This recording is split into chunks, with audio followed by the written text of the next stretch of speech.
అన్నా ఫుడ్ తీసుకొచ్చాను, లే తిందాం. ఏంటన్నా ఇంకా అహల్య గురించి ఆలోచిస్తున్నావా?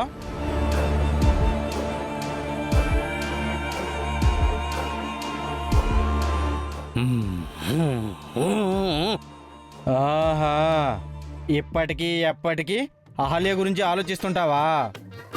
తను నీ గుండెల మీద తన్నేసి వెళ్ళింది కదన్నా.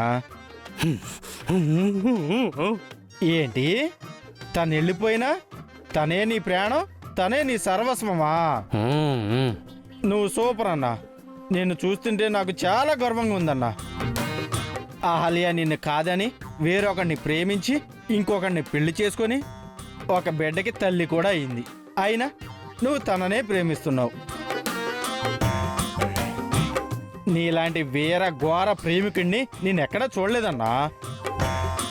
టాలీవుడ్లో, బాలీవుడ్లో, కోలీవుడ్లో, మాలీవుడ్లో, ఆఖరికి ఆ హాలీవుడ్లో కూడా చూడలేదన్నా. ఒక మజ్ను, ఒక దేవదాస్, ఒక రోమియో, వీళ్ళందరి పక్కన చైర్ వేసుకొని కూర్చునే అర్హత నీకుందన్నా, నీకుంది.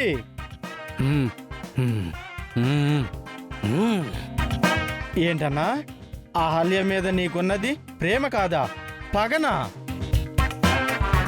ఎందుకన్నా, చిన్నప్పటి నుంచి తనని మనస్ఫూర్తిగా ఇష్టపడ్డావు కదన్నా. తన కోసం ఇంటికి దూరం అయ్యో, టైం వేస్ట్ చేసుకున్నావు, బోలెడంత యవనాన్ని వేస్ట్ చేసుకున్నావు, బోలెడంత డబ్బులు తగలబెట్టావు కదన్నా.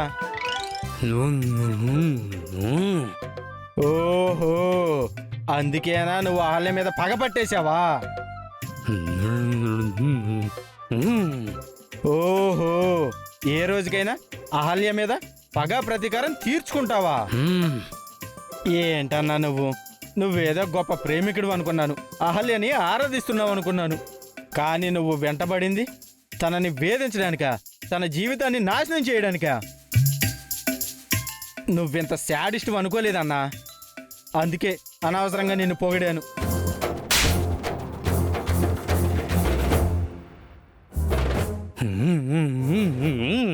ఏంటి, ఎలాగైనా అహల్య గురించి వాళ్ళ ఇంట్లో చెప్పి ఇంట్లోంచి బయటకు గెంటేసేలా చేస్తావా? అందుకు నీకు మాటలు రావాలి కదన్నా. నీకు నోరు పోయింది కదా. ఆ ఇంట్లో వాళ్ళకి నువ్వు నిజం ఎలా చెప్తావు? ఏంటి, ఎలాగైనా సరే నీకు మాటలు తెప్పించాలా, నీకు నోరు వచ్చేలా చేయాలా? సర్లే అన్న, వచ్చి భోంచేయి, లేకపోతే చచ్చిపోతావు. నీ కోపం నా మీద కదన్నా, అహల్య మీద. వెళ్ళి తన మీద చూపించు.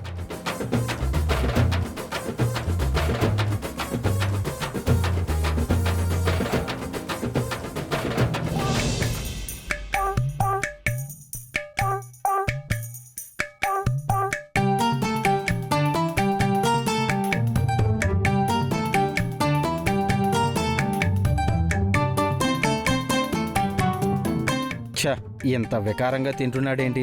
అనవసరంగా వీడు అహల్యని ప్రేమిస్తున్నాడు అనుకున్నాను. అహల్య మీద వీడికి ఇంత పగ, ద్వేషం, ప్రతీకారం ఉన్నాయా? పాపం, అసలే మొన్న బిడ్డ పుట్టాడు. అహల్య పరిస్థితి ఎలా ఉంటుందో ఏంటో.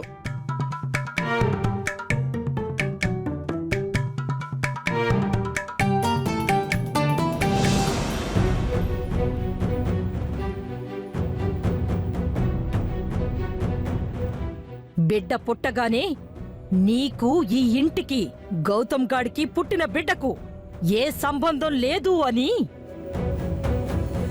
ఇందులో రాసుంది. ముందు సంతకం పెట్టు.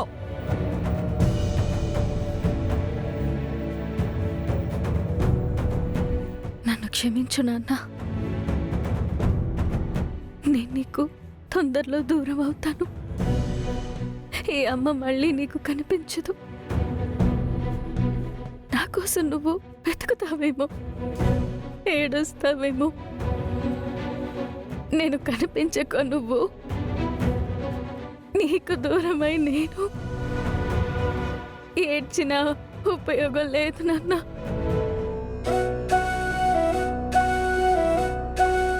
విధి మనల్ని విడదీయాలనుకుంటుంది.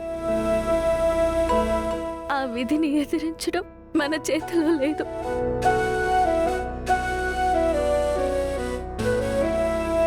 నాకు నిన్ను మీ నాన్నని వదిలి వెళ్ళడం ఇష్టం లేదురా. కానీ వెళ్ళక తప్పేటట్లేదు.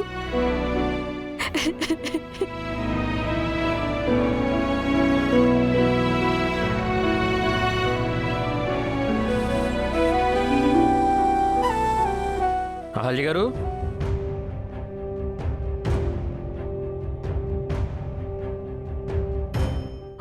అహల్య గారు, ఇదిగోండి. బాబుకి diapers, baby soap, powder, oil, digestion syrup అన్నీ తీసుకొచ్చేసాను. అలాగే మీరు నీరసంగా ఉన్నారు కదా, మీకోసం ఫ్రూట్స్, టానిక్స్ తెచ్చాను. ఇదిగోండి, ఈ టానిక్ తీసుకొచ్చాను. 4 రోజుల పాటు వాడాలని నీలిమ గారు చెప్పారు, మర్చిపోకండి.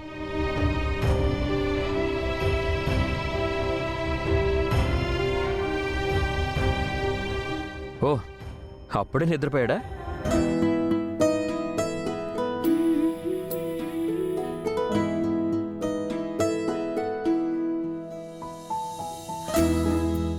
రే కన్నా, నాన్న వచ్చాడ్రా.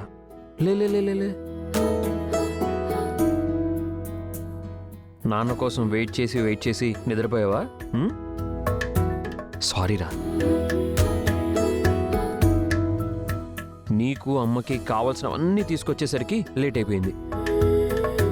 నువ్వు నిద్ర లేచాక మన ఇద్దరం కలిసి ఆడుకుందాం, సరేనా?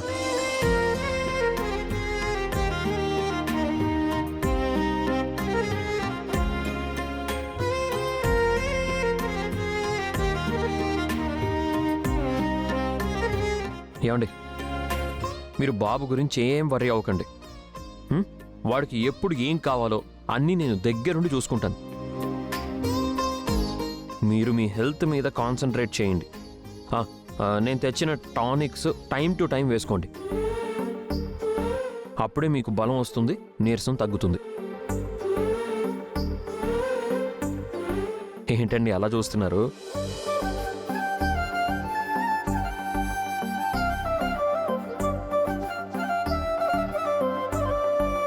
మీలాంటి తండ్రి దొరకడం బాబా అదృష్టం అండి.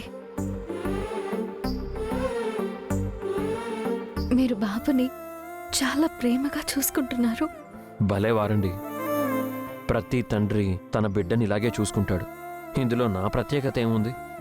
లేదంటే అందరూ తండ్రులు వేరు, మీరు వేరు.